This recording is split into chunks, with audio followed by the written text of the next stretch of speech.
Well, we have a complete front porch rebuild for you guys today. We're going to do the entire thing start to finish, step by step, and completely explain to you how it's done. First things first, obviously the demo. We're going to be tearing it down to grade height. We temporarily braced up the roof structure, and we're going to be rebuilding the exact same footprint because they want to use the existing railings all over again. They are relatively new aluminum rails in very good shape, so we completely understand.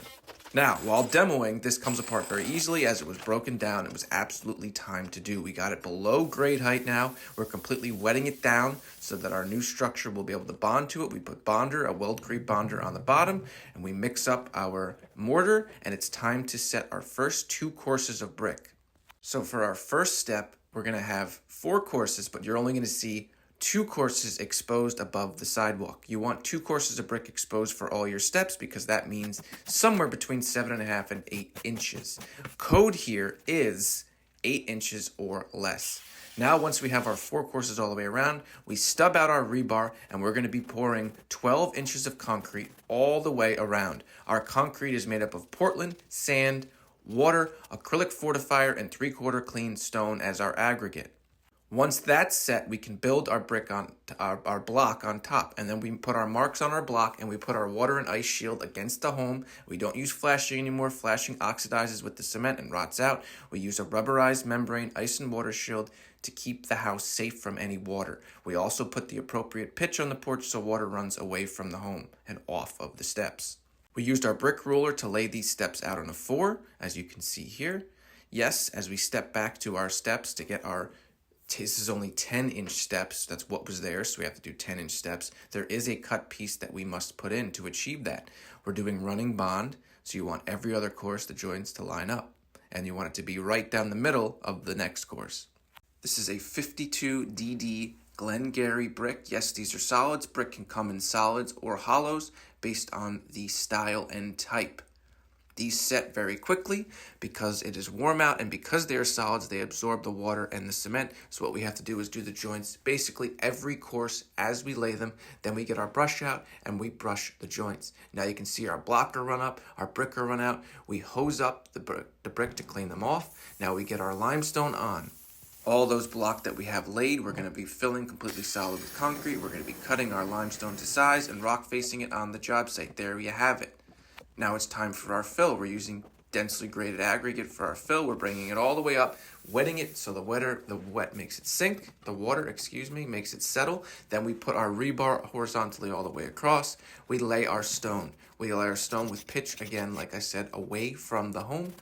We lay both side pieces, of our platform.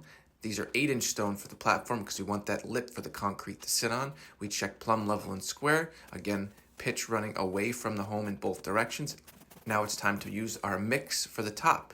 Here we've mixed up Portland cement, sand, water, and 3/4 clean aggregate once again. We let it get hard, we shape it, we hit it with a bull float to get it down, or a magnesium float. Then we use our speed trowel or finish trowel. Then we take out our edger and we put the edge on. Then we wipe everything off. We knock down all humps, lumps, and bumps. We pull out our sponge to give us our traction rough finish. You want it to be anti-slip. We wet it down because it's a hot day. You always want to keep it moist. Now it's time to set our 2 tread stones. Again, those are 10-inch stones. We had to keep it the same size it was so we can reinstall the same existing railings. Ideally, we usually do them 10 or 12, but this one's going to be 10. We're using type M mortar, sand, water, and acrylic fortifier. We wet the stone and we wet the step and we bond both, and then we set it and do the joint underneath. There is a 7 3/4 inch rise from the sidewalk to the first step to the second step to the third step. Then we take a brush and we do the joint behind. Now it's time to measure for our posts. Since the porch had to be raised up to get the appropriate pitch, we have to cut 1 inch off all the way around of our balusters or columns or support. We have to put these back in the same exact spot so that the rails will work. We tack them up. We use screws to fasten them both above and below into brackets. Now that they're installed, it's time to turn our attention to the rails after they're plumb, level, and square. That made a little bit of dust from ruffling the roof up above, so we got to hose the porch and the columns once again. Now, It's time to measure in between to make sure our rails fit perfectly. We know that we have to countersink our rails 4 inches all the way around. We want our rails to be 36 inches in height, and we want them to sit no more than 3 inches off the bottom of the concrete and the limestone as per code. We mark everything. You can see 4 inches have to be buried, 4 inches have to be buried, 4 inches have to come down to meet the existing hole.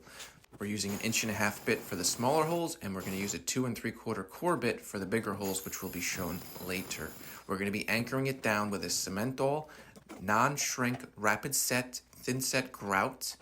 It is a 6,000 or 8,000 psi. It's extremely high strength, extremely rapid set. We suspend the railings. We're screwing them in, we're putting them in, but they're suspended. This is so the wet liquefied concrete can get up to and underneath and in and lock in these rails in place. So they're going to be locked in place with that, and they're also going to be fastened to the balusters, the columns, and the house. So we're boring out anywhere to 5 to 6 inches so that we have room underneath, up to, and around to completely fill the railing. As you can see, we're dumping it in now. We just use Dunkin' Donuts cups because it's most convenient. We put it in wet, it dries extremely fast. You basically got to wipe it down and clean it as you're putting it in. Finally, this is the completed look of our porch. Thank you guys so much for watching. Hope you all learned something. Have a great day.